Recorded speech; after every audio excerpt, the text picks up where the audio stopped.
Welcome to the Outer Realm with Michelle DeRoche and Amelia Pisano. Airing live on the United Public Radio Network, 105.3 FM in New Orleans.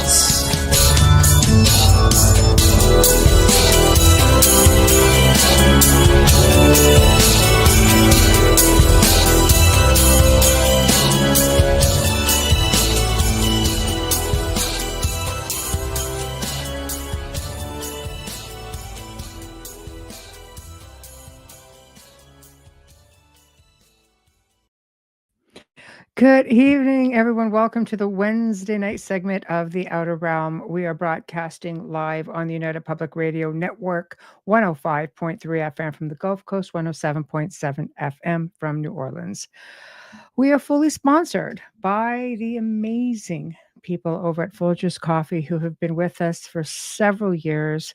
So thank you, Folgers. We couldn't do it without you, nor would we want to. Also, big thank you to Justin Snicker, aka Dr. Snick, the sonic surgeon, for the contribution of his time, his music, and his voice for the intro you just heard. He's an award-winning composer of Halloween, horror, sci-fi, and dark wave electronic music, which can be found on all of your favorite music streaming platforms. Also, big thanks to Steve McGinnis, the artist behind our logos here at the show. Check him out on Facebook and Instagram. Also does phenomenal commission pieces of any sort. So tonight we welcome back Morgan Daimler. Don't we always have so much fun when Morgan comes on? It's always so informative and so lighthearted. And tonight will be no different. Tonight we're going to be discussing dreams, essentially dream reality, encounters, lucid dreaming, visitations, premonitions, whatever it involves. I know she's got a lot of information to share, and let's not wait. Let's get the show on the road. Morgan Daimler, hello. Hello. How are you? I am good. How are you? Exciting to be back again. I know. I'm thrilled that you're back. Thank you. We always, like I would say, we always have so much fun. It's so informative. You always have something good cooked up for us, and you're versed in a lot of this stuff, which I love. So there's a big demand for it. I've had so many people. We did an open mic on this weeks ago, and we only touch on some stuff, and people were just like, we really enjoyed that, and people really got into it. So I have absolutely no doubt that this is going to be no different. Very cool. Yeah, I love this show because there's always such great questions and comments. Thank you. Well, we have a really awesome chat room, and we're very, very fortunate. We're blessed to have them, and they seem to be very interactive, to which we're grateful. And everyone is there. And there's Amelia under the weather and watching from the sidelines, sends her love. So thanks, Bubbly. And we've got Wayne, we've got Sparkies, we've got Patsy, we've got Heidi. Making the way down the list. So it's going to be a great show. So the world of dreams. Where do we start with the world of dreams? It's a lot. Yay! There's a lot going on there. All right. So I think the main place that I'll normally start with this topic is to say that, so there's two types of dreams that people will tend to have. Okay. There's the sort of dreams that people are most familiar of when you think of dreams. It's your mind talking to itself. It's your subconscious working out problems. It's all that Freudian stuff. Mm-hmm. But there's a whole other type of dream. And I think this kind, particularly today, we tend to not be aware of or not acknowledge. And it's how dreams were understood before the psychology kind of came into it. Mm-hmm. In the 1890s. And it used to be that people took dreams to be real. Like when you dream something, and it's not obviously your mind just talking to itself, but when you dream something and you have experiences, or you wake up in the morning and you feel like, wow, that seemed real. Mm-hmm. I still remember it like it actually happened. Yeah. People used to believe that was true, that when you were asleep and dreaming, your soul or your spirit, whatever you want to call it, would go out and get into trouble. So we travel and get into some shenanigans, is what you're saying. Yeah. I like that. You know, for my own, because I do a lot, of course, with the fairy folklore and the fairy related stuff. That was how I first found out about this, was people talking about having experiences with fairies in their dreams, but it was taken as real. It was never like, oh, this is just you're imagining it.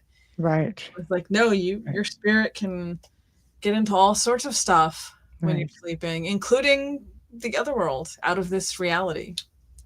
Wow, that's exciting. I just had somebody message. Yeah, Facebook for some reason is not grabbing, guys. I apologize. Please make your way to YouTube. Sorry. Or X or Rumble or Roku, but just not Facebook. So Mercury in retrograde strikes. I know. I know. Days I'm just like, can we just get something work? But apparently there's a big CME happening, and you know, so I you know, technology is fickle to start with, but that doesn't help, I'm sure. So we do travel when we sleep.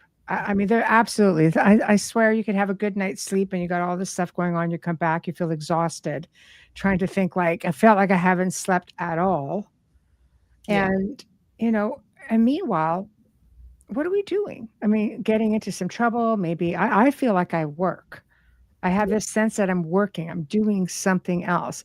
So are we just in our own, you know, our own dimension, or do we travel to other dimensions? Like what happens exactly? Yeah, I think there's a lot of possibilities. So when we look at sort of like the older stories about stuff like this, it was believed that you could go and you could visit people. I've had this experience, and I've had other people contact me and say like, oh, you were in my dream last night.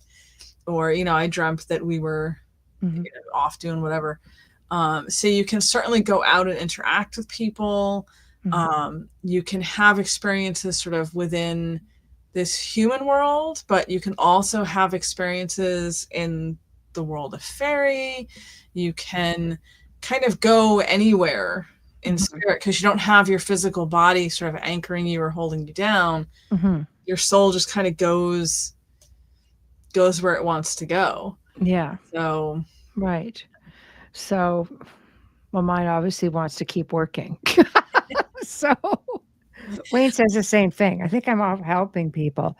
So you know, so how does that fit in? Would this, I mean, deja vu fit into this? Meanwhile, it's not like it's deja vu because we're traveling and we've really been there just, you know, after the fact.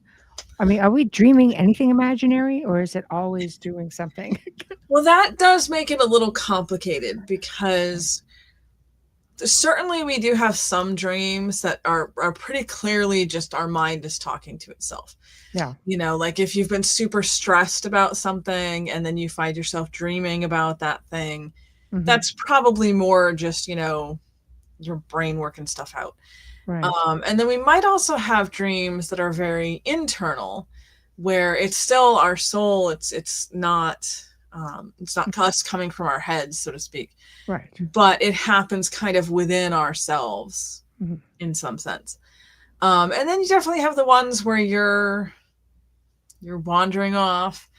And I see someone in the comments mentioning it actually being astral. And that certainly comes into play too. You know, there's the astral realm, there's our ability, our soul's ability to connect with or travel in that place. And I personally, not everyone agrees with this, so just, you know, to be fair about that, but I personally see the astral realm and the world of like fairy to be different places. I think they have slightly different roles. Yes. But yeah, so there's a lot of options for where you can go and why. And to add to that fun, you can encounter other beings. You know, it's not like you just, again, like if you were in your mind, anything that's happening, it's you with you yourself. When your spirit is kind of out wandering around, whether that's the astral plane or the world of fairy or wherever, you can encounter both other humans and other like human beings. Mm-hmm. So Right. lots of interesting things.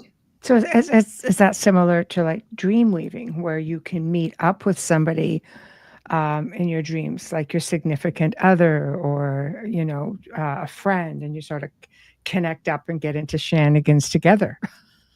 Yeah, I would say they're very similar. And I've known people who both had the ability to like interact with other people's dreams Mm-hmm. in ways that could sort of be objectively verified.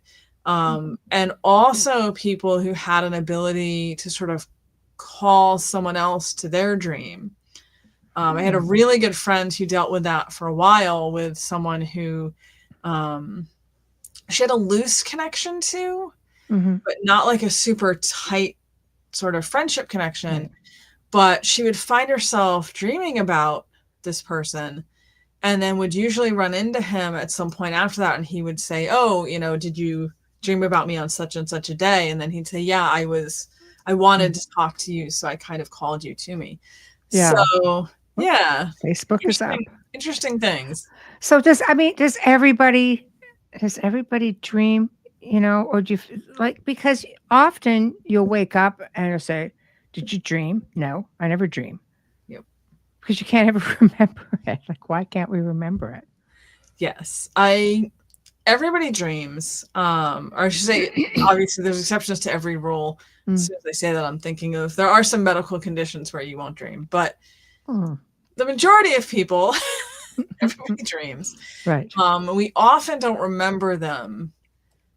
And what I'll usually tell people is, this is not 100% solid rule, but generally speaking, the dreams that are just our mind kind of talking to itself, we won't remember.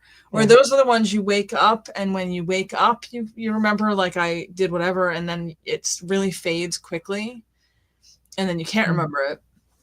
But I find when you wake up and you're like, did that really happen?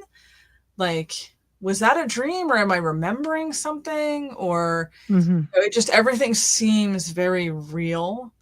How do you know the difference?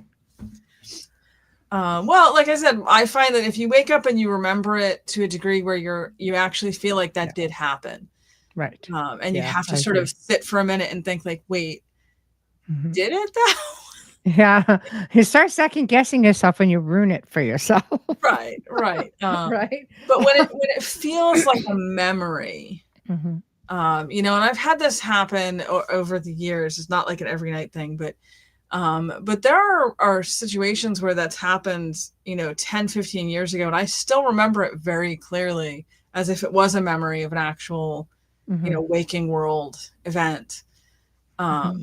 I've also had cases, and I'm not the only one, I know other people who have as well, where something happens in the dream and then you wake up and there's a physical component in this world to it. I had a friend, for example, who in a dream had been scratched in a particular pattern and woke up and found that exact same thing in that same place, as if it had really happened. I've had dreams where, I take off all my jewelry in the dream and then I wake up and my jewelry's gone, and not like I actually took it off in my sleep and it's just there. Like it's somewhere super weird. When it eventually turns up. See, that's very different. Yeah. Because that's a physical thing that's actually going on. Yes. Right? Yeah. And when you have particularly the physical things that can't really easily be explained, like obviously my friend who had the dream about being scratched, it was on her arm. Theoretically, she could have done that to herself and just not been aware of it. I always like to make room for the so-called rational explanations with everything. But there's been points where I've had dreams where it was stuff that, there's no way I could have done that to myself, or there's no way I could have done that without someone else being aware, things like that. So, I think there's definitely times, and I suspect actually this happens to more people. But like you said, we rationalize it. We wake up and we immediately start to be like, well, there has to be some explanation for this. Yeah. Well, one would think. I mean, when you say memories, you dreaming about past life memories? Are you dreaming about maybe some of the excursions you've been on? Like, I know with lucid dreaming you can do that because I used to be able to pause, fast forward, back up, do all kinds of things with my dreams. If I really liked a certain thing I was doing, I could keep going back or Replay. continue on night after night after night. Obviously, doesn't happen anymore. I'm lucky if I can remember my dreams, unless it's substantial, right? So what is it? Past life memories? I think it's kind Or of all of the above. okay. I think we really underestimate, first of all, just like the power of the mind, like how much is going on. Yeah. Lots. Yeah. I had read somewhere, and it's not like literally true, but it's a good sort of analogy that we only use like 10% of our brain. So there's really so much potential there, just in a purely, physiological sense. And you'll hear sometimes about people who have like a weird accident or head trauma, and all of a sudden they can speak like 5 languages. Yeah. Yeah. There's a lot of things. Yeah. So what are you tapping into there? Yeah. And then, of course, you add in the layer of the spirituality, depending on what you believe. If you believe in reincarnation, your soul has all those memories. We just normally can't access them. So, when we're sleeping, we're so much more open to possibility, because that rational, conscious mind is mostly turned off. That's true. Yeah. And so things get quiet, again, you fall into sleep. I can sometimes tell when I'm going to have a night of, I call it like where I'm more active, because I know I'm a traveler, because, and I come back. Sometimes you come back with like information. Yeah. And sometimes you're speaking. Like I've been known, I'm just saying, because I know someone's going to say something about it, but I've been known to speak, the occasional odd language. One was Aramaic. Oh, that's cool. Yeah. And, and I'm like, I'm just like, I don't know. I have to be traveling. I have to be doing something. And again, it's essentially very, very, talking in other languages. Yes. Yes. See, there it goes. So it definitely is a thing. It's not the first time either. So am I just at work at that moment, or I'm in another whole plane of existence, or is that past life? It could be any of the above. Right. I personally tend to think with the speaking languages, or I've also heard of people speaking in accents that they don't have in English normally, things like that while they're sleeping. My personal take on that would be that that's like some past life stuff peeking through. Because again, that filter is gone, that conscious filter.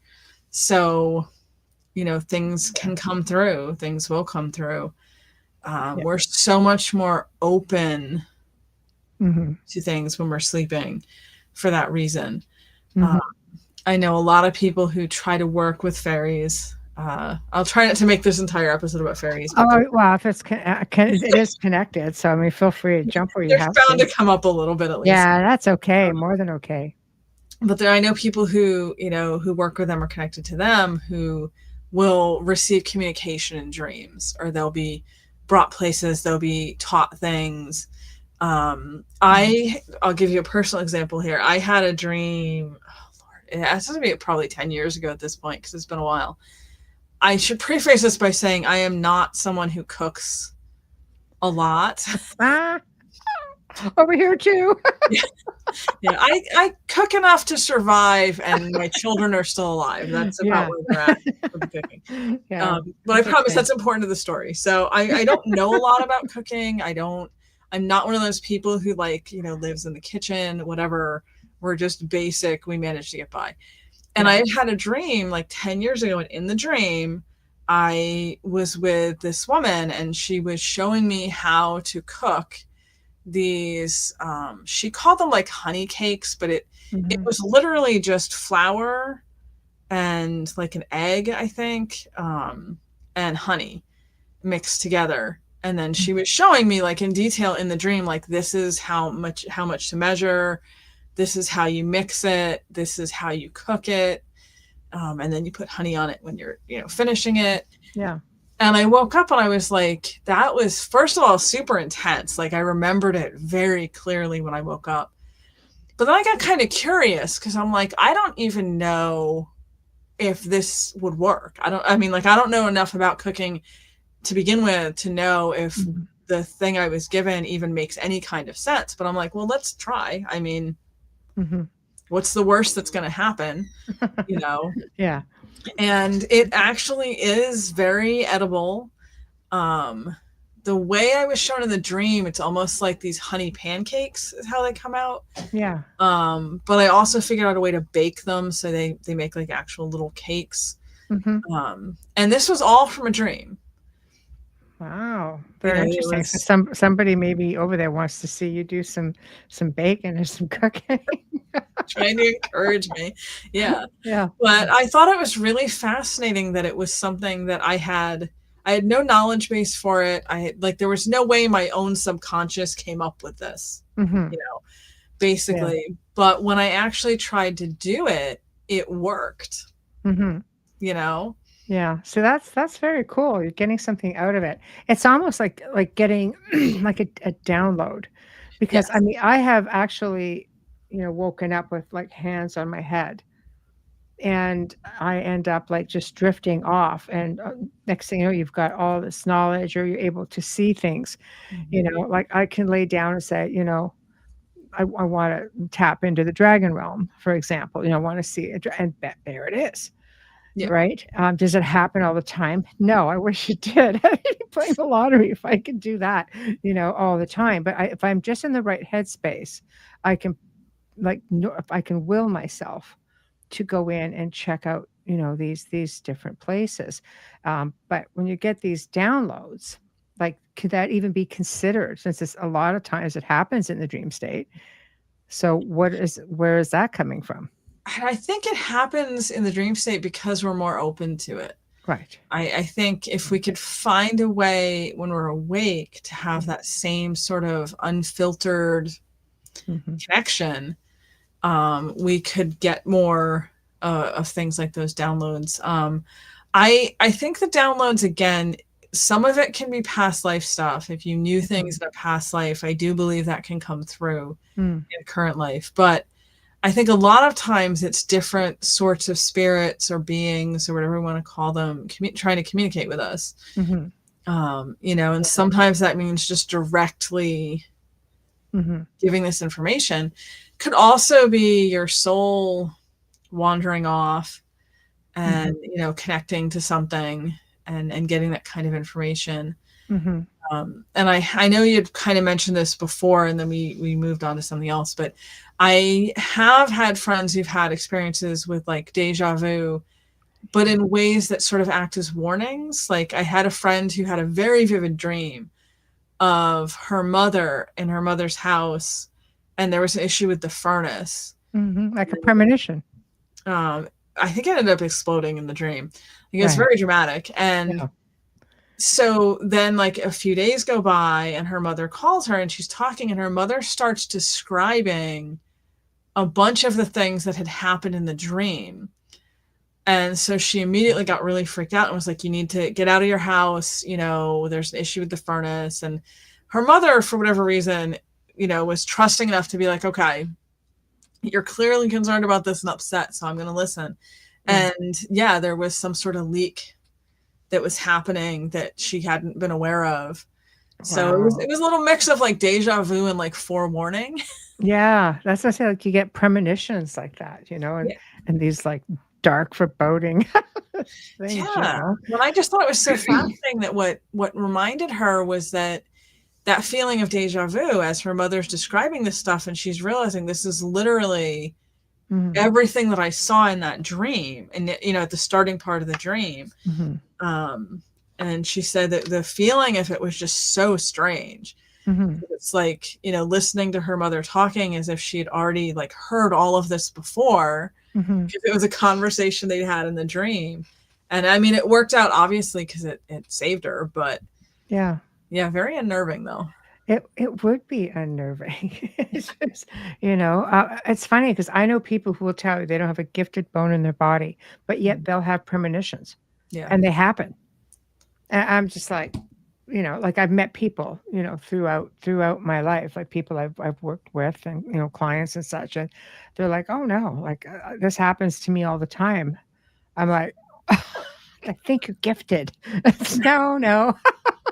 Well, Can't there's believe something. it. Well, Yeah, that's part of the problem we have today is because, and I say this as someone with a psych degree, so I'm not trying to criticize like yeah, the of field course. of psychology, but No, of course. because psychology has become such a big thing, and psychology is very quick to be like dreams are just your mind talking to itself, it's you working stuff out, and all this other stuff. We've, over the last 140 years, we've developed this attitude of like, well, dreams aren't real.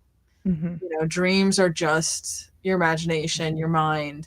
mhm. And I think it's a shame because if you look before that, people did take dreams very seriously. And if you had a premonition dream, Mhm. if you had a dream that was concerning or whatever, they would take it seriously. And now it's like if you go and try to tell someone, well, I had a dream that I think is a premonition, Yeah, some people will listen. Particularly, I'm sure the audience here tonight would be more open-minded, but yeah. if I went and said that to most of my family, my extended family, they'd be like, Like what? maybe you Yeah, should take another nap. yeah. Well, you know there's a lot to it because I truly believe that most people have had all these incredible experiences, like traveling dreams and downloads, messages, and we can get into visitations for a while, and or in a bit, and then we've got like certain type of dreams and the beliefs with all of that. Um, I'll just get to a couple of comments and questions. One, do pets dream? I mean, I like I to say yes because yeah, I've seen them on their sides snoring and their little legs are immediately moving and thinking of stuff. my cat. Yeah. Yeah, Yeah. they definitely do dream. Whether they travel around in spirit when they're dreaming, I Yeah. mean, I'm sure to be, just this is my perspective, so people feel free to agree with me, it's perfectly fine. But I think that they do. I do think animals have spirits, and Yes. Yeah. I'm sure that their dreaming works the same way ours does, where sometimes it is Yeah. just our imagination, Yeah. but other times there's more going on. Mhm. Yeah, cats are probably a bad example because cats are interesting animals. At any given time, yeah. Yeah, they have their own set of rules. No, no, they think they're royalty. There's a reason the Egyptians worship them, and they know it. So I was actually talking with my kids earlier because we have 3 cats, and one of them, my son was asking him, my youngest son was asking him, like, who's his favorite, and we all kind of agreed that he would be his own favorite because that's just how cats are. right. Like, who's your favorite person? Myself. That is what the cats would say. That's what the cats would say. It's all me. Yes. Yeah. They have very Uh, good self-esteem. why not? Heidi says, I've always been so intrigued with dream symbolisms. Yeah, I love talking about dream symbolism, but I also think it's very frustrating. Um, Despite all the books that are out there that are like the encyclopedia of dream symbols and all this other stuff, I do believe that dream symbolism is very personal. Hmm. Like if I dream about a cardinal, the Hmm. little red bird, and you dream about a cardinal, the little red bird, we could have very different meanings for Yes. that, like what that symbolizes. Hmm. And that you really have to kind of interpret dreams. I think you have to become fluent in like your own Hmm. language of symbols. Yes. Well, I think with, even like pertaining to pets, a couple of examples about how they can have bad dreams, or Wayne was saying, his dog was asleep and like she was running, legs are moving, but her breathing was matching, seemed to be matching what she was doing. Hmm. It gets, it's crazy. So yeah, she goes, a lot of books. I agree, it's more individualized. Another or comment from Kevin. He goes, anytime I go into or as far into other realms, I tend to use my animal totems. I transform into an eagle or mountain lion, and if I'm going into space, it seems I would call on my sun dragon. Yep, I think that's pretty common for, Mhm. especially for people who intentionally do spirit traveling and have learned how to like intentionally send that out or control it.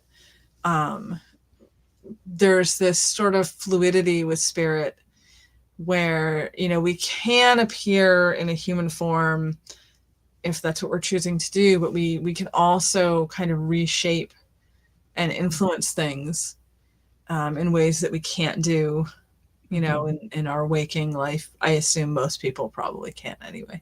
Some Yeah. people might be able to. Yeah, I think so. I Yeah. think so.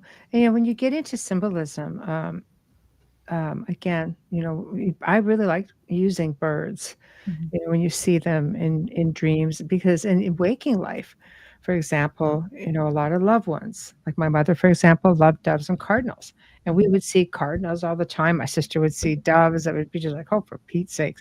But in weird situations, not just randomly seeing them.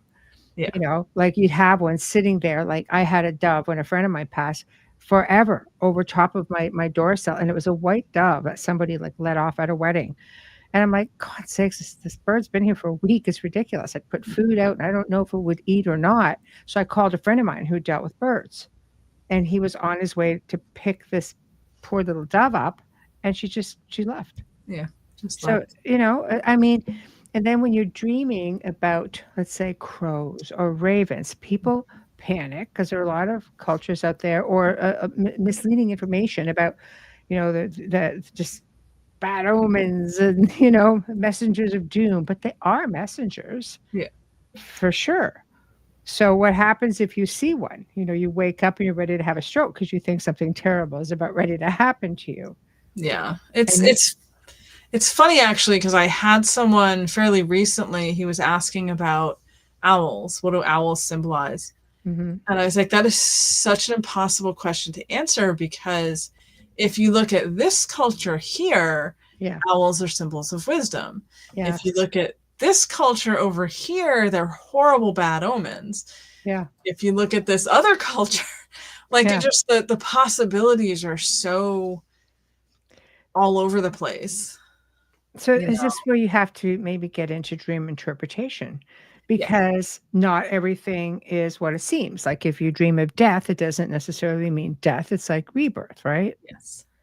Yeah, things are rarely straightforward in dreams, even the Yeah. more um real, I guess we'll say, dreams. Yeah.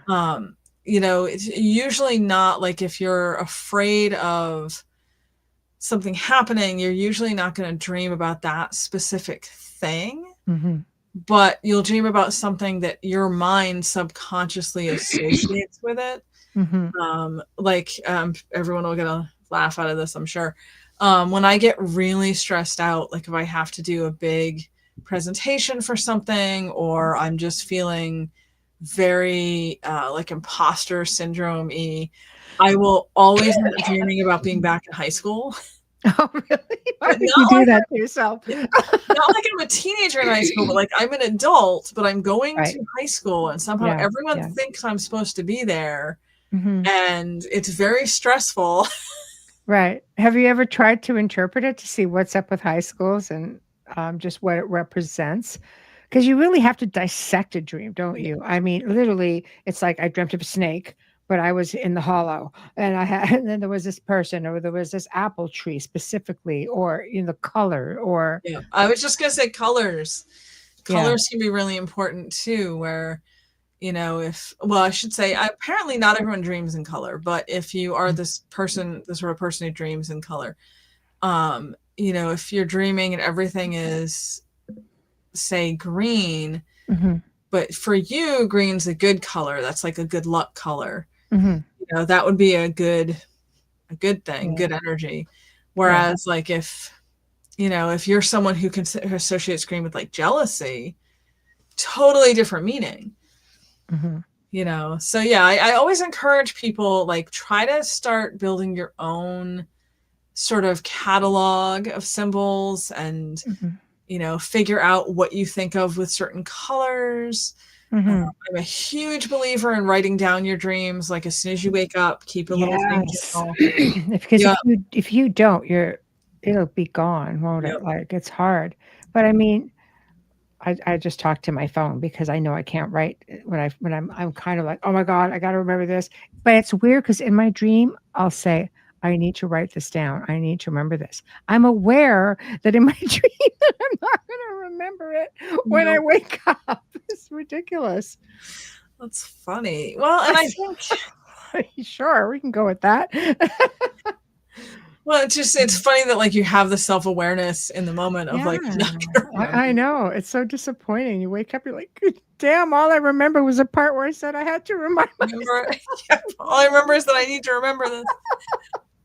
That's funny. And I do want to also say, like, because when you get into studying like dream stuff and becoming more aware of the importance of your dreams, I think a lot of people will immediately look for books and start trying to like learn the structures. And there's so many things in books that I personally have found are not true.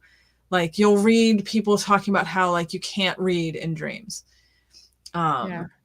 That you for whatever the logic will be, like the part of your brain that handles literacy shuts down when you're sleeping. I've had many dreams where I read messages, or I woke up and I could copy things that I had seen with alphabets. I've heard people say you don't dream in color. I know I've had dreams in color. I dream in color. Yeah. So I always tell people, like, if you're starting to be interested in the subject, definitely do research. That's always fun, but always take everything as a suggestion, not a rule. That's a tough one. It's like going to a medium and realizing like that word is law, that when you make a decision and your destiny changes. It's the same thing in dreams, I think, because I've had dreams where I'm at a crossroad and I have to decide which way I want to go. Then, and I've often wondered, like, if I would have went the other way, what would have happened? Yeah. Well, and I do think this loops back around to this idea of dreams being more real, that we should treat dreams like these are things that are actually happening in some way. However you want to believe that, whether you think it's literally happening in a spirit world, or whether you think it's happening internally or what, but just acknowledge that there's some sort of reality that is intersecting here. Dreams have a lot more value, I think, than a lot of people tend to give them. I would agree with you on that. I think it's just a matter of trusting or knowing the difference. Are you just harboring, like, having thoughts? Because I think if you're incorporating things from your day or from a movie you've watched, it's safe to say that it's that junk in your head just playing itself out. Yeah, I agree. I have definitely had moments where I was like binge watching a show or trying to push through and read a novel in like a day. And your head gets so full of that, and you go to sleep, and then you're dreaming that you're in the TV show, or you're dreaming that you're in the plot of the novel. And it's like, okay, well, that's clearly my brain is, hanging out with the dude from the movie you watched or something. It's just like running. It gets a bit crazy. Misha, I heard once that you can't see your hands in a dream. I've never actually paid attention to that. Yeah, I think it's really fascinating if you look at all of the different things people will say. And I do think they're probably true for different people. Yeah. You know, it's kind of like that thing that'll go around that's like, you know, some people, when you're reading a book, you're picturing everything as if you're watching a movie, like it's very detailed and happening. And then it goes on a scale of less and less and less until you get to the people who they have no internal image at all. They're just reading the words and then processing the words. And I think dreaming can be like that too. I think some people have more rigid, I guess we'll say, Yeah. ways that their mind deals with these things, and other people are at the complete other end of the spectrum. You know, there are no rules. There are never rules in the dream world. Kevin says, but some will swear that you can't read in dreams. So the first time I ever realized that maybe the books that are out there on this subject are not 100% accurate for everybody was because of the you can't read in dreams thing. I think I was trying to learn about lucid dreaming, which is still, I can do that, but it's very hit or miss. I am not an expert.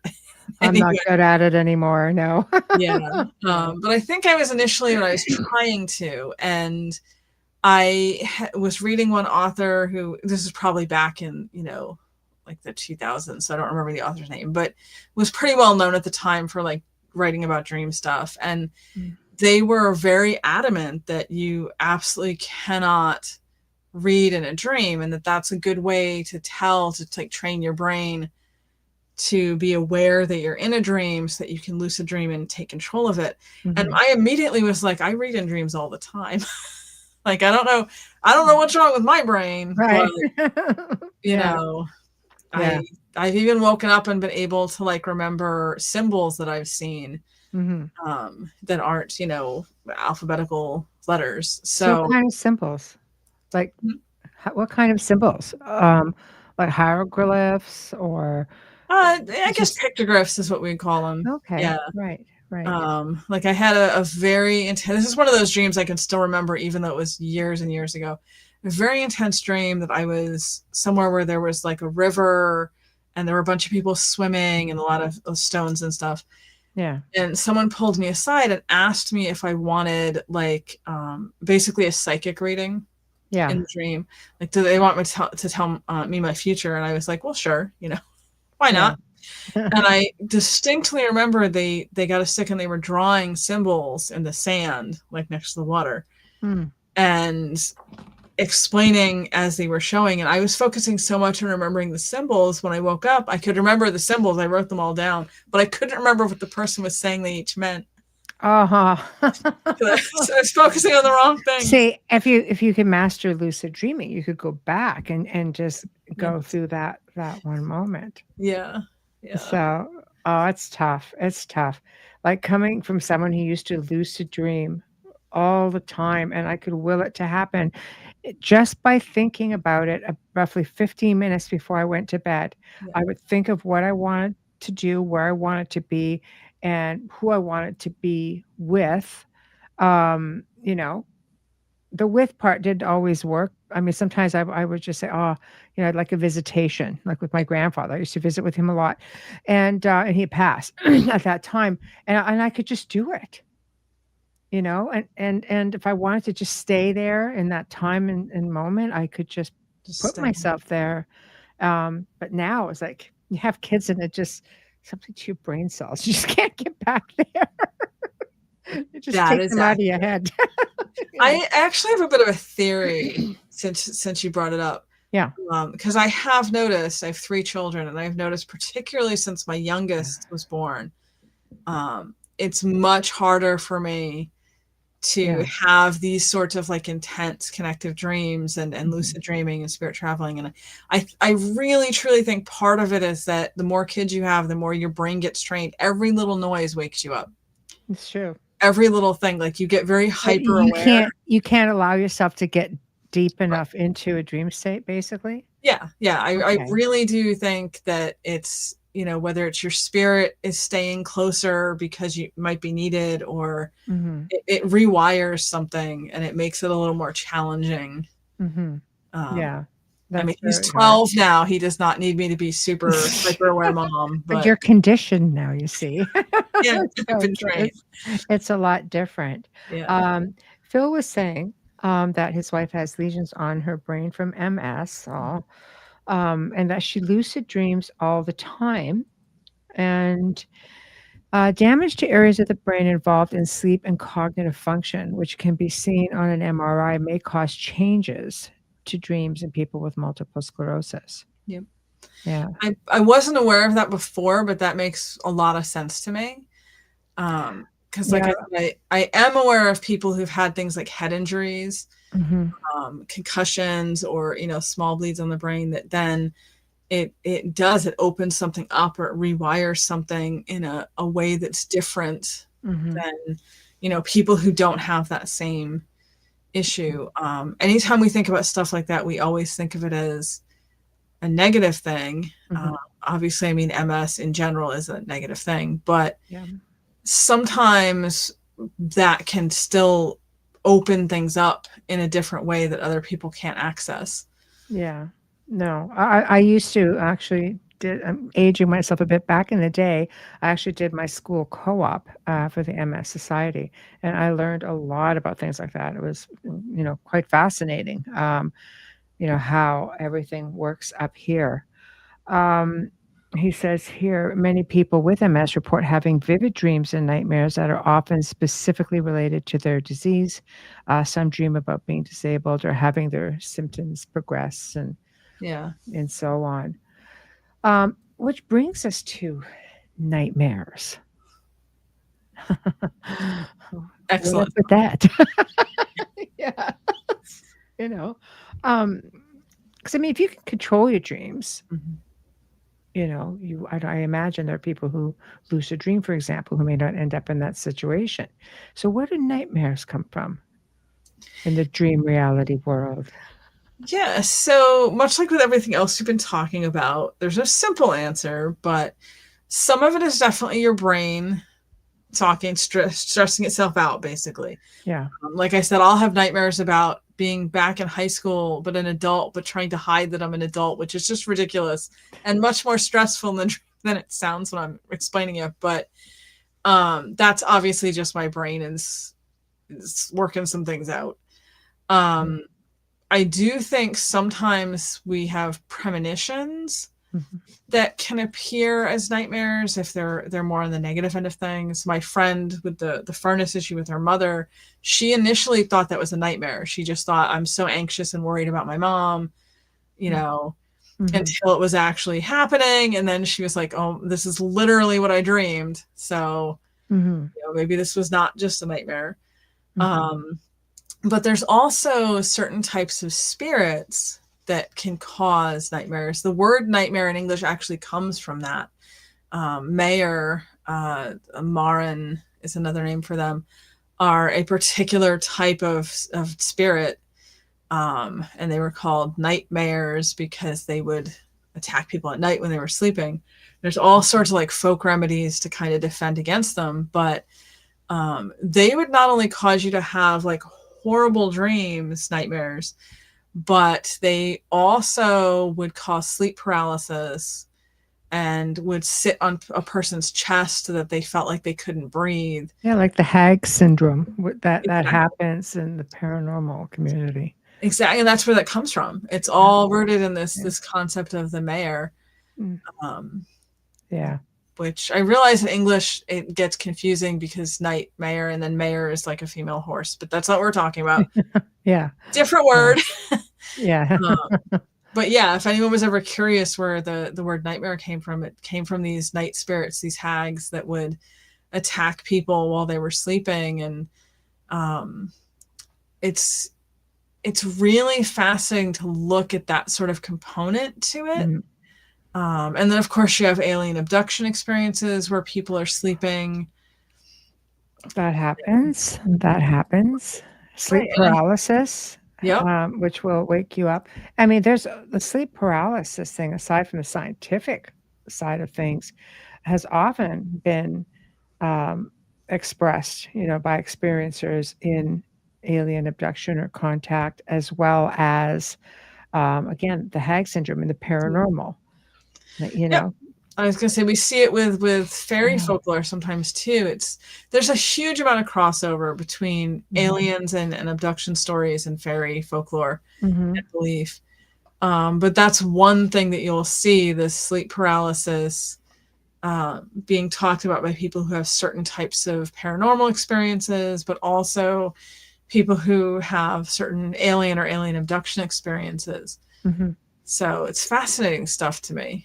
Fascinating yet terrifying. I remember reading about a scientist who was out of Canada who was researching sleep paralysis, and he ended up having his own experience. And he said it terrified him. It terrified him. He swore with everything. And this is a scientist who had been researching this for years, and this was his thing. And he goes, it terrified him. He goes, I felt with everything in me that I was not alone. Yeah. So what opens that door? No, I believe it. I only once in my entire life have I had an experience with a nightmare, not the bad dream kind, the spirit kind, to be clear. And it is really deeply disturbing. I'm perfectly fine with only having had this happen once. It can never happen again and be fine. Oh God. But I was asleep and I woke up, but I realized I couldn't move. Like it was that sleep paralysis. I was aware, but I could not move at all. And there was just this horrific feeling of like impending doom. You know, like you're laying in bed, you're frozen, you can't move, but you feel like something terrible is about to happen like any second. And then you start to have trouble breathing because you're getting upset. And I think that's where the pressure in the chest idea comes from. In my case, at the time, my youngest was still pretty little. And I was not getting good sleep in general. So I remember being completely terrified and then having this moment where I was just like, I do not need this. Like, I have enough going on in my life. Yeah. Can we just not? Right. Whatever this is, I do not need this right now. And I remember very clearly thinking, like, I am too tired to deal with whatever this is. And like as soon as I started to feel more angry than anything else, it immediately stopped. That's so funny. They say if you can move even so much, just one, like even your little finger, it breaks it. And I've done that because it's happened to me twice. But I'll tell you, one of the times it happened, I mean, they happen within about a month apart. So I tend to wonder if it's the location I was working at with a family who had a very malevolent energy there. And because it felt like that. But then that's what sleep paralysis does. Yeah. You know, I didn't feel the pressure on my chest. I just felt that I wasn't alone. And I just remember saying, there's not enough room here for the two of us. And I'm telling you, I'm not going. In my head, that's all I'm saying. So, you know, but I mean, when I stopped, when that was dealt with, you know, my work with this family, it never happened to me again. Never happened to me before. Yep. So yeah, I definitely think certain locations, certain activities, I think can also open us up a little more to certain things. Yeah. It's I think when you sleep, you know, you just open up completely, you know, and I think sometimes that's a time where you feel the most vulnerable. Maybe you are the most vulnerable. Yeah, I agree. And It's such a catch-22 because on the one hand, you are literally helpless. You are asleep. Your physical body is turned off. You just have your spirit. But on the other hand, it's also a time when we can be so much more open to things that otherwise, when we're awake, we might rationally not be willing to see or acknowledge or accept in a positive way. So yeah, it is such a catch-22. You can definitely have horrible experiences. But I think a lot of people who are very resistant to the idea of like psychic phenomena or spirits are, you know, can have those experiences, encounters when they're sleeping, even if consciously they would never be open to that. I would agree with you.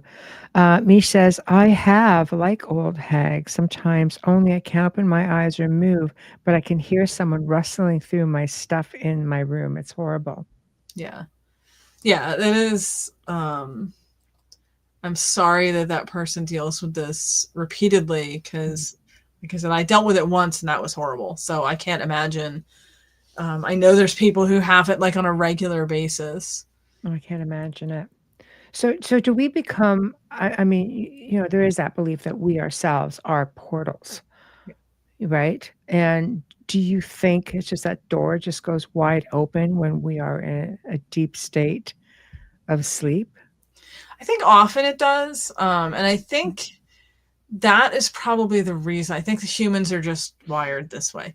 And I think that's probably the reason if you look back, like across cultures, across time, as far back as we can go, everyone always has sleep charms. Everyone always has like protective things that they're supposed to do. Christians pray. There's all sorts of like before sleep prayers. There's cultures, like I think it's the Ojibwe who have the dream catchers. Yes. Which, you hang it up in order to protect you from these bad dreams, bad spirits. Every culture seems to have like certain things that you're supposed to do to protect yourself while you're sleeping, because we just seem to be kind of wired for these interactions, have these connections when we're sleeping in particular. Yeah, it's scary. It really is.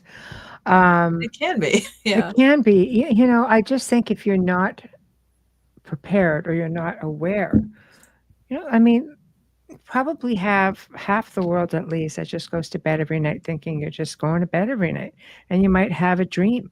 I don't know how many people put that much thought into the whole process of it. Yeah. Like I said, I think for us at least, where we are in our culture, we just have such a dismissal of dreams. There's always this idea of like, well, dreams don't really matter. Don't worry about remembering them. Don't stress about them. They're whatever. And in other cultures and then in our culture in the past, it would have been taken very seriously. Like if you woke up and said, I had a horrible night because I kept feeling like, this spirit was attacking me. People wouldn't respond to like, well, maybe you shouldn't eat cheese before you go to bed or whatever people would say. Right. Always blame the cheese. Yeah. They would be like, well, let's put a protective charm on your bed. Let's, see what we can do to protect you. They would take it seriously as if it was a real thing that had happened. Instead of being like, well, it's whatever, it was just a dream. Well, see, I'll ask you this because you work with so much in folklore. It seems that the ancients really had an understanding of things like this. I mean, it was different times. People say, oh, it was primitive. No, I think that they really had an understanding of everything within even the ethereal world that took to the stars, and they worked with, I mean, they encompassed everything. Here we are with all of this technology, and which I think, may, with frequencies and things like that, may affect some of what people experience when they lay their head down at night as well, because we're made up of energy. We're going to be affected by other energy. It's that simple. But we don't have, a lot of people don't seem to have an understanding of that compared to the ancient world, because they would use, they put, like iron over the doors and things like that to keep away this negative thought. So, I mean. Yeah, I think that I love science. I love things like air conditioning and antibiotics, indoor plumbing. Like I have a whole list of modern stuff I love. Yes. But I do think that because we have such like a rational, science-focused sort of culture, there is a tendency to act like if you cannot measure it, if you cannot objectively prove that it exists, then we don't need to take it seriously, and it's not like a real thing, which is kind of silly because science is constantly discovering stuff, new stuff, or supporting ideas, that we've had that got dismissed as being paranormal and irrational and whatever, until they found a way to prove there's actually something going on with it. It's very much so. But I still lean back to, again, just ancient times, because you can look, at all of the indigenous people around the world who have their oral history, and they talk about, about different things like that, or different stories, or whatever that has been on from their tribes or communities going back centuries. But you still read about things like that now. I have iron, really old iron, over my doors and windows. Like, I'm aware of it, and I think it works wonders. Or working with certain stones. Oh yeah, certain stones, iron is always a good bet. Some different types of plants. Some more universal symbols. People will talk about, like in folklore, you'll hear stories about like hanging crosses over particularly babies, but a lot of times they're not talking about like the Christian cross. They're talking about like an equal armed cross, a solar cross. Yes. Which is also the shape of a crossroads. Like, there's a ton of symbolism happening with that, but it's a protective symbol across a huge range of cultures. Disconnected. It's not like it started somewhere and got shared around. Like, just different cultures in different places, on their own came to believe that this is protective. So yeah, it's really interesting to look at that. And I think dreaming is one of those universal human things. Like, part of what makes us human, or makes humans human, is this ability to dream, and this ability to have these encounters and experiences and whatever moments, while we're dreaming. And hence why every culture has protections for sleep. Yeah, true enough. You're opening yourself up. Yes. I always lean to the ancient ways as much as I can. I will always start there. I think there's a lot of wisdom back there that we should pay more attention to. I think so too. I love technology, and I'm a very logical thinker, and but I still know that there are things that they're not the norm anymore, but that they really are things that work. Wayne says, my dreams are always three-dimensional in a color. I feel the rain, I hear the sounds. I can smell things. Too. In my dreams, so I can absolutely relate. Heidi says, I heard a few years ago, and I've tried it. I found it helpful. Is that envisioning the color brown or having brown tones is unappealing to spirits? I did not know that, Heidi. Interesting. I'll have to try that. One thing that I actually got this from a movie, but it works really well. If you're having trouble with like repetitive bad dreams of a particular thing, our subconscious doesn't hear the word no. So you can't tell yourself like, I'm not going to dream about whatever. I don't want to dream about whatever, because you're just programming it that's what you're going to dream about. So instead you want to say things like, I'm not going to dream about puppies or whatever. Pick something you like. And it has the same effect. Your brain then, because you put so much energy into, I'm not going to do this, that is what you're going to have happen. Yes. So that's another fun little dream trick you can use. If you want to dream about a specific thing before you go to bed, focus on not dreaming about that. No, don't focus about it and you'll get it. It works though. If you try it, it really does work. Worth a try. I'm down for trying. Phil says crystal skulls. Yeah, I do have a crystal skull. But a lot of people find, again, depending, I think, on the stone, or like quartz tends to be one of those double-edged swords that you talk about, can amplify energy as much as it can be a protective source as well. So I guess it reacts to our energy, right? Yeah. Well, and like the color thing that just got mentioned, I think that also, because in my understanding anyway, and again, I always want to clarify, different people have different opinions, so that's fine. Yeah. But my understanding, colors are frequency. So when you focus on a particular color, you're focusing on the frequency that color vibrates at, if you want to put it that way.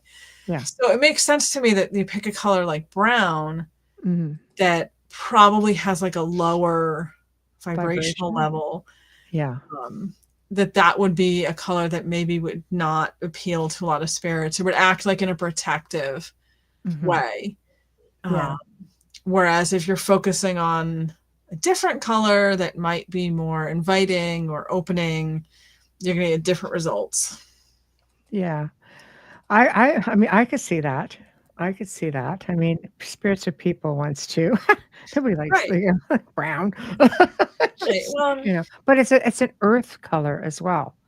Yes. Right. And it's a grounding color. Yes. Yeah, that's true. That's a good point. And I think that, we really underestimate in general how a lot of the things around us affect us.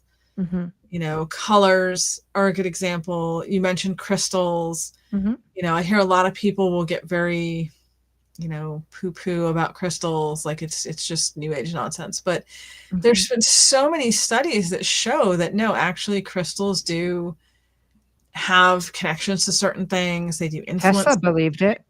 He worked with them, and he said it was one of the most incredible things that he had worked with.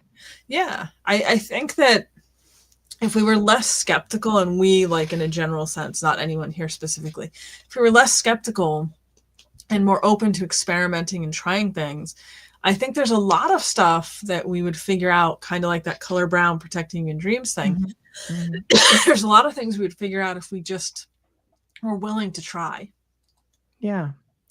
Have you heard of, we'll go on now to the next thing. Have you heard of apocalyptic dreams? Like end of the world dreams? Yeah.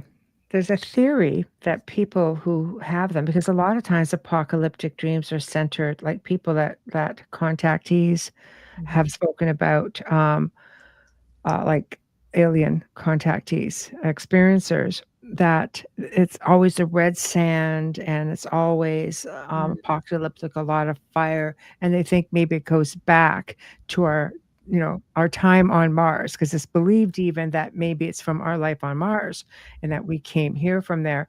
And people who've gone under hypnosis even have basically said, no, like we've had these, and then they end up being extraterrestrial contactees. Oh, interesting. Very that different. I actually had not heard about, so that's cool. I'll have to look more into it. Yeah, apocalyptic dreams, and it always seems to be roughly the same idea. And you're trying to get away from something, you're scattered, you're trying to, it's just like, it's crazy. It's crazy. So it's good stuff. Well, that was something, that I was able to teach you. So, I have heard of people, different groups of people even, who have very similar dreams. Like there will be, particularly when we're getting into a place where there's a lot of like unrest happening, people will find that in very different places, different communities, people will start having dreams that all have the same kind of symbolism, the same sort of things happening.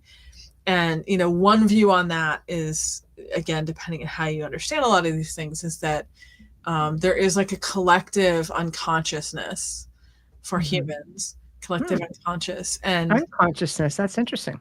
Yeah, and that we are all connected at this sort of core level, but we're usually not aware of it, but that sometimes people can either tap into it, and hence people will talk about things like the Akashic records, or you can connect to it without intending to, and hence why we'll have all of these clusters of dreams where people are all dreaming the same sorts of things, the same symbols, which kind of breaks away from my normal, like, everyone should know what their personal symbols are. Yeah. Sometimes there are cultural symbols too. I've seen symbols in dreams, like on rocks or stone, like mountains, things like that. And I think in one dream I was actually able to remember it, and I was able to get the whole dream and including the symbol.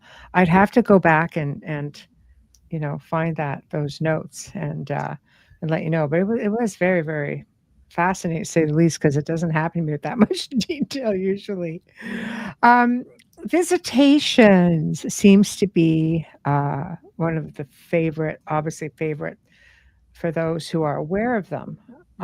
Visitations from loved ones. Um, a lot of people can't tell the difference about a visitation, or was I just dreaming about my loved one? Mm. Or I tend to find when someone is just dreaming about someone they care about or they miss, that the dream can feel very fuzzy, and also that the person is usually going to be acting in a way, not necessarily as they actually would in real life, but that the person having the dream would want them to be. Yes. Whereas when I've talked to people who've had dreams that they believe are actual visitations, particularly like people that have passed on, usually the person just kind of shows up. Sometimes they're like dream crashing. They're coming in like in the middle of a separate story. It's like the photo bomb, but it's the dream bomb. Yeah. Nice. And they'll often act very true to how they would be in real life, but not necessarily the way the person having the dream would want them to be. Right. That makes sense. Nice. Yeah. Like, my father passed away when I was in my early 20s, and I have had dreams about him several times over the course of the years. And usually I feel like it's a real, genuine connection, because he is very much like he was when he was alive, but he also isn't just telling me all the stuff I would want to hear. Like he'll show up and we'll have conversations like we would when he was live. We would just talk, as opposed to him like showing up and being like, I am so proud of you and I love you. I'm sure he does. But, if I could talk to him again, that is what I would want him to say. Yes. And when we have these dream visitations, it's not like that. I don't feel like I'm just hearing what I want. It's usually kind of rambling, and sometimes he'll give me advice which won't make sense in the moment, but will make sense afterwards. Yeah. I know. I totally, for me, they've always been very vivid, very realistic. They've been very emotional, full color. I could get all kinds of messages. Like it's completely, I've always been aware personally when I've had them. But I've had so many other people. So I think I had one, I'm not sure. So it can be a pretty traumatic experience, to say the least, if you're looking for something, or you miss it. Yeah. Right. Yeah. Because it could happen like at any given time. It's not necessarily immediately after the person passes. I mean, it could be years after. My grandfather used to come through all the time and give me all kinds of experiences. I've also had a visitation from a past life, and I knew about my past life, and and a message had come through. It goes, I'm going to visit you one night, and I'm just kind of going, sure, because it's just even regression, or it's just you kind of like you half get it, you half don't, and it happened. And I have to say, it was probably one out of two extremely emotional visitations that I'd ever had in my life. Yeah. So it goes to show you there's the crossover through oceans of time, as they say. So I'll tell you a quick story related to this. So my best friend, I consider her like a sister. She's Filipina. And I had a dream one night where a little old Filipina lady came and was yelling at me in Tagalog, which I do not speak, and waving a wooden spoon, and clearly was saying my friend's name. Like, I understood the name part. I could not understand anything else she was saying. So when I woke up the next day, I got a hold of my friend and I'm like, listen, I don't know what this means, but I had a dream that I feel was probably meant for you. where I explained like everything that happened, and she was cracking up. She was very firmly convinced it was her grandmother who was passed, and she had put up in her home a lot of protections against spirits. Wow. So yeah, Like, her belief was that her grandmother couldn't get through to her directly. yeah. But because we're very close friends, we also live like several houses away in the same neighborhood, so it wasn't geographically very distant. Yeah. That her grandmother showed up to me to try to get the message through to her. And that was one of the things that happened in my life that really made me just sort of accept that there's reality to these things. Because there's no way on my own that I would just have randomly, Yeah. dream that I was being yelled at in a language I don't speak by a little old lady. Yeah. With a wooden spoon. The wooden spoon was like a significant detail for my friend, but yeah. And that's very cool. But it goes to show like she had all of these things to keep spirits out. And that's usually a very traditional thing too that gets passed down through certain cultures. Clearly works because grandma couldn't get through. Yeah, there's actually, not to bring this around to TV, but there's an episode of Charmed in season 1 where someone is killed and his mother is very traditionally Chinese. And he is trying to get through to her for a reason related to the plot of the show, but he can't because she has they're called food dragons, but little protective charms hung up in her doorways and he can't pass them. So when he tries to follow her, he's trying to talk to her and she goes back in the house, he hits like a wall and it throws him back. And I realize it's TV and it's melodramatic and all that, but I thought that is such a great way though to show how this stuff works on the spirit end. Like he literally cannot go into the house. It's like a force field around it because of these little charms. And I feel like that is kind of what had happened in my dream situation too, where the grandmother couldn't, she tried, but she couldn't get through to get in to communicate. So, she went to me. I have protections up, but not against that sort of thing. I did not anticipate my friend's grandmother showing up. Yeah. But they do that in psychic readings. They call it piggybacking. They figure something, just kind of hone in on the reading to say, hey, I have something to say too. I've always found that to be so interesting how they can do that. And there's something else as well when it comes to visitations. And I don't know if you've heard of this. I started hearing about it, and then my mother had an experience while she was awake with it.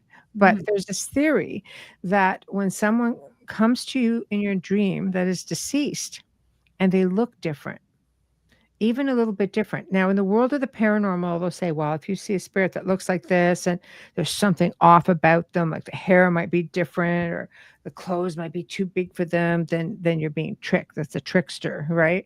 And there's like, it's not really your loved one. And then my mother had an experience with my father who was living and showed up and didn't look anything like my father. And she was awake, going to bed, and actually physically touched him. My father was in extended care. He wasn't in the house. Yeah. That is very cool. Right. I don't know. She didn't think so. Well, but yeah, I have heard of people when they themselves are in a liminal place, whether like you might be very ill. In some cases, it's people who are, whether they know it or not, getting ready to pass, where they will see loved ones who have already passed. My grandmother, about 6 months before she passed, and it was unexpected with her, it was very sudden. But about 6 months before that happened, she told my mother that she had been dozing, watching TV in her living room and kind of dozed off. And when she woke up, in like the first few seconds as she was waking up, she saw my grandfather, who had passed like 20 years previous to this, standing there for just a split second. And then when she kind of came fully awake, he wasn't there anymore. So I do think that there's also something to be said for that, like that place when you're first waking up. Do you know Yes. what I'm talking about? Like, Or first falling asleep, right? Like in yes. that zone. Yeah, that middle zone where you're not asleep, but you're not exactly awake either. Yeah.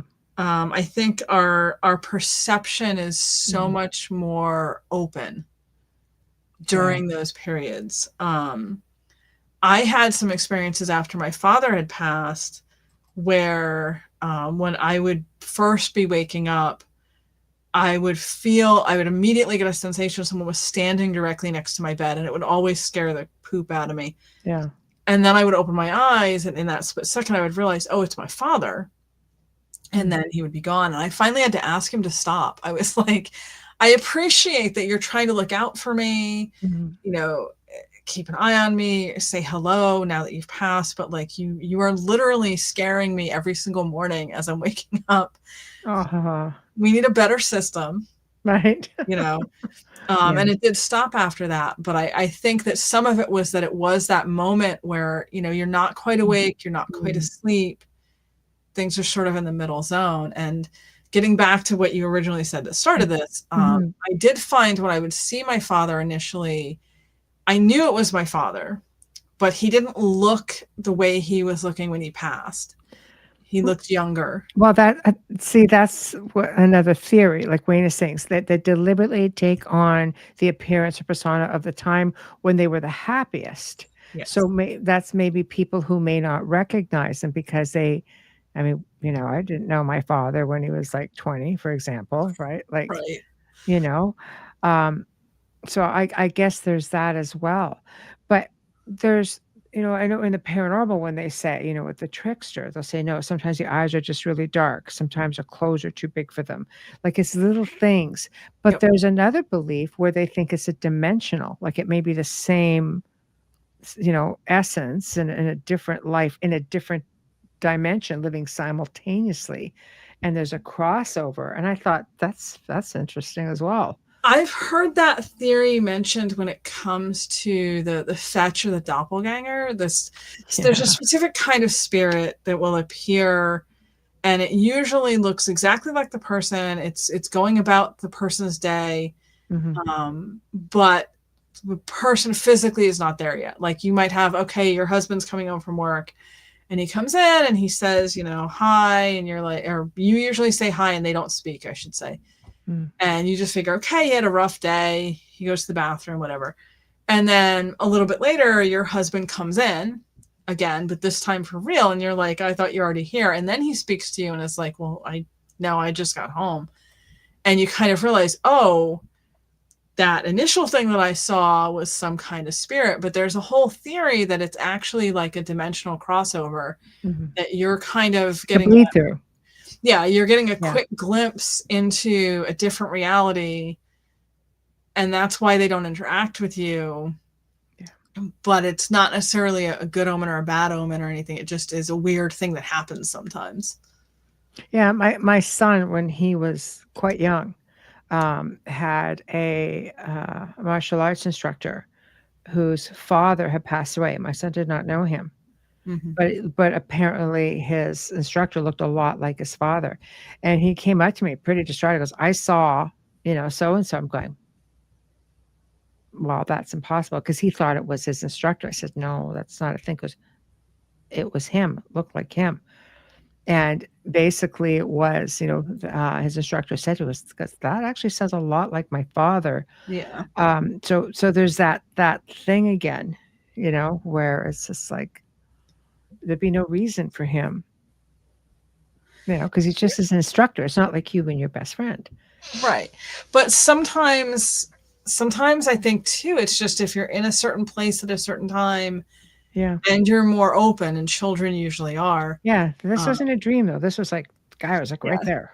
Yeah. Waking world. It does happen. Yeah. But I've definitely talked to some people that have had some interesting waking world experiences. We had one, not exactly a fetch experience, but kind of. It was me and my oldest, or my middle kid, were watching TV, and my youngest was with his father and was supposed to be getting brought back home. And we both thought the car got there. Like, we saw the headlights, we were waiting, and, you know, heard the car door, and we were both finally like, well, why isn't he coming in? And then look out, and there's nothing there. And then a few minutes later, the car pulled up and he did get out. And we were like, okay, well, that's weird. That's a thing right there. Yes. Right. Like, I don't know why it happened. I don't know what the explanation was, but I do think sometimes inexplicable stuff just happens. Yeah. It's a weird world that we live in, and it's like you said, it's that dimensional crossover sometimes gets a little. Well, it makes you, at that point, just how much is dream, how much is that crossover, you know, when you're traveling and such, which sort of leads me to this in a way. Mish says, a departed can't cross something protecting the home. How do they know? Is it a cultural thing? And it kind of makes me wonder if there's a crossover. Does it affect the essence, you know? This is my personal belief. We won't hold it against you. Okay. I do believe that if you in your life believe that certain things protect against spirits, then you as a spirit will also believe that those things protect against spirits. And I don't know if it's the placebo effect. I don't know the nitty-gritty of how this works, but I know that certain things will protect against spirits that are from that culture or that have that sort of expectation. This is a protection against them, but maybe not other things. You know, it's sort of like that thing that'll go around sometimes talking about vampires, where if the person was Christian when they're alive, then crosses affect them. But if they weren't, then crosses don't affect them because they don't believe in it. They didn't have that belief in life. So I think when it comes to ghosts, human spirits, that the same kind of rule applies. You know, if when you were alive, you believed that, you know, bit of iron protects against ghosts, and some cultures do believe that, then you're not going to be able to cross that threshold if there's a horseshoe above it, because you share in that belief and that has power. Does that make sense? Well, it does. But so how would that apply to, let's say, fairies, the fae folk? Exactly. Right. Yeah. I think that when we look at fairies cross-culturally, it's really fascinating how many things are kind of shared. Like iron protecting against fairies is something you find in a lot of different cultures. Middle East, the jinn are also supposed to be averse to iron. And they're not, obviously not actually fairies, but they're adjacent, similar types of spirits. So I do think that while we have a layer of stuff that's belief oriented, there's also certain things that just have that property to them. You know, that it's not a matter of whether that being believes it or not. It's just the nature of that metal or object or whatever to have protective qualities. So the fun part can be trying to figure out which ones are which. Yes. It's similar to different you know, different stones. I believe when things are you know, made with elements from the planet, you know, natural things. Again, intention is everything. You know, I'm a believer in mindset and the power behind intention. But I do believe that, you know, this place has everything that we need. We came to this place with everything that we need. We just aren't aware. Yeah. And I think that it's interesting the way that some things can be so specific. But then you have other things like iron, which again protects against fairies. It's supposed to ward off demons, and it protects against ghosts. It's very multi-purpose.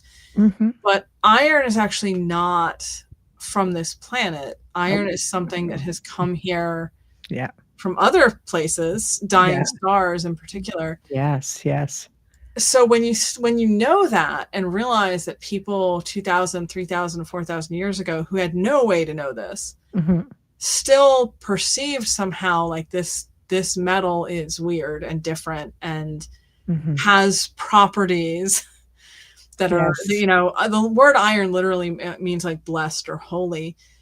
And then you find out later, you know, through science, no, actually this is something that does not come from here, and it comes from stars, and there's just so many layers to it. And then you realize, okay, and this is also kind of a universal protection. Human cultures have all sort of figured this out.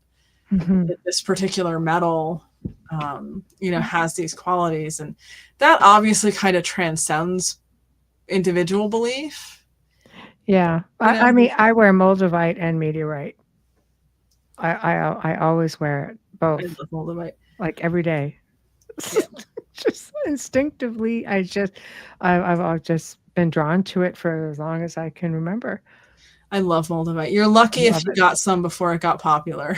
Oh yes, yeah. I have a ring and a pendant, and very fortunate.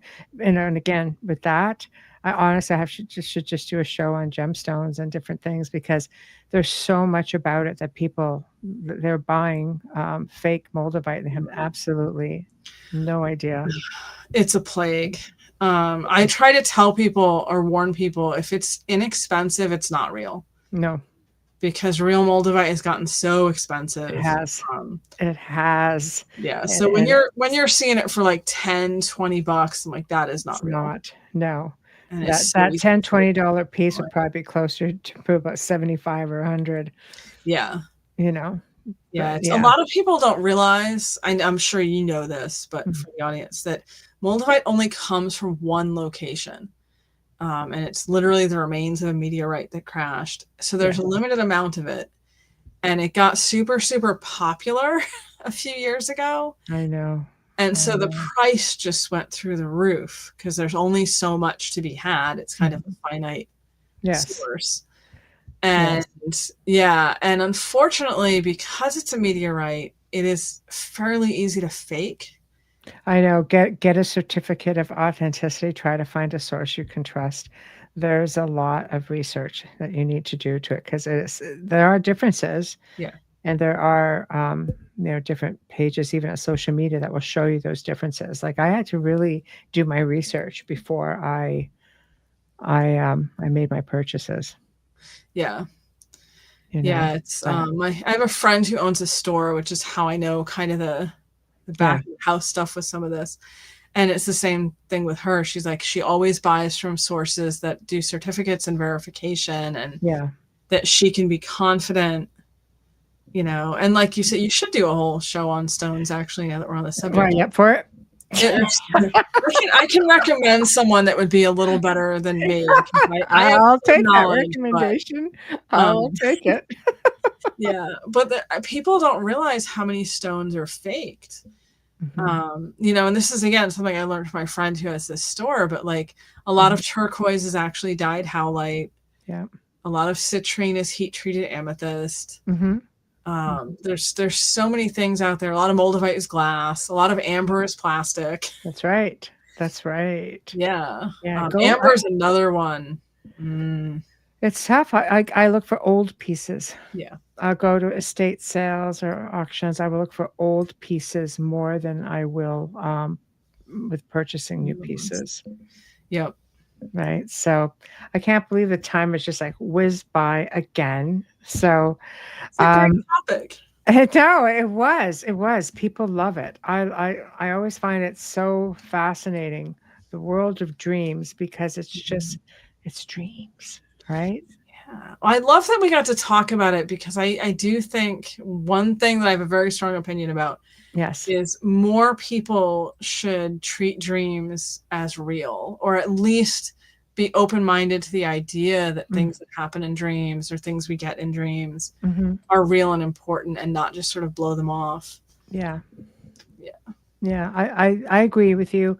And if you're not sure, again, you know, you have there's a wealth of information out there just to do even limited research that could set you on your way to finding out some really great things. When I started learning about dream interpretation, but I'm just it's so hard because I can't just look at one source Yeah. and look at it and go, I have to reference and cross-referencing to death. I'm OCD that way, but it's interesting when the same thing keeps coming up, and you're like, you know what? Okay, because some sources give more information than others.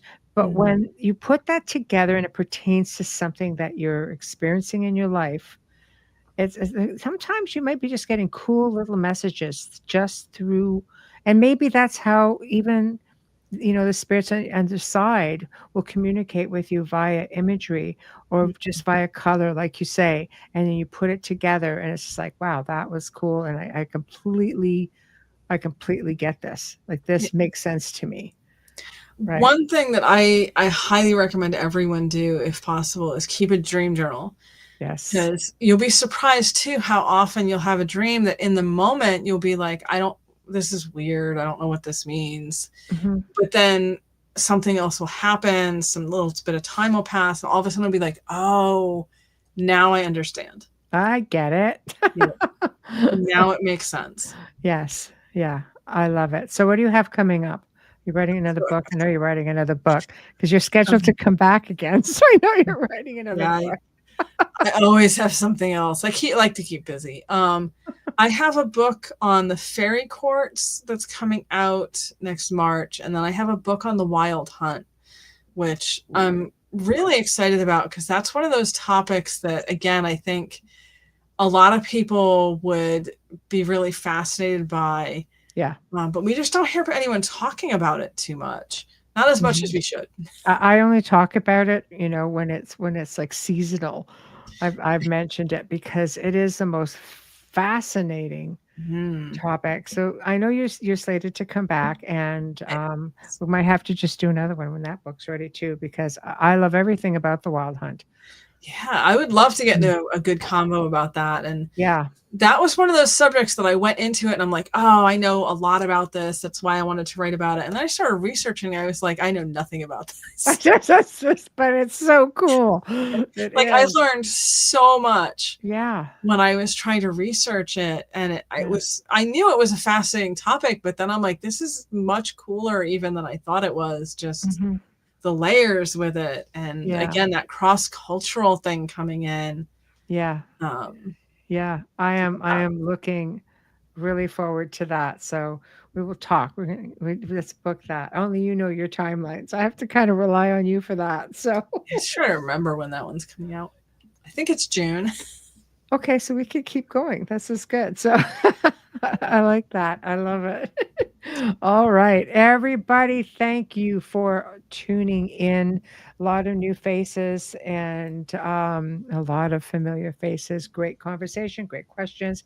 And I love how you guys have this whole other world going on in the chat room. I love it. So thank you all for being you. Thank you, Morgan, for joining me yet again with another fascinating topic. Thank you for having me on. Oh, pleasure. You have an open door anytime. So for those of you who are listening, you have been listening to The Outer Realm with myself, Michelle DeRoche, and my special guest, Morgan Daimler. We've been talking about dream reality. Check the archives out. Anything pertaining to dreams. It's just amazing stuff. You'll have to check it out. Thursday, tomorrow night, the 51-year anniversary of the DeFeo murders. Laura DiDio returns. She was a news reporter who was brought in by the Lutzes and given full access to the house. She literally broke the story, but there's also a lot of other information about Ronald DeFeo and the murders that she has never shared. And when she broke the story as a news reporter, it was for Channel 5, who was right there in Amityville, and she was there for the famous seance, all of that. She's going to recap, and she's going to share a lot of never before shared experiences and knowledge. So definitely worth checking in. And yeah, so I'm going to say it's always good also when Laura's on. And for some reason, Amityville is just something that just doesn't want to go away. It just really does not want to go away. So thank you all. Big thank you to Folgers Coffee. Big thank you to Justin Snickers, Steve McGinnis. We appreciate you all so very much, and we'll see you all tomorrow evening. Thank you all for tuning in, and good night.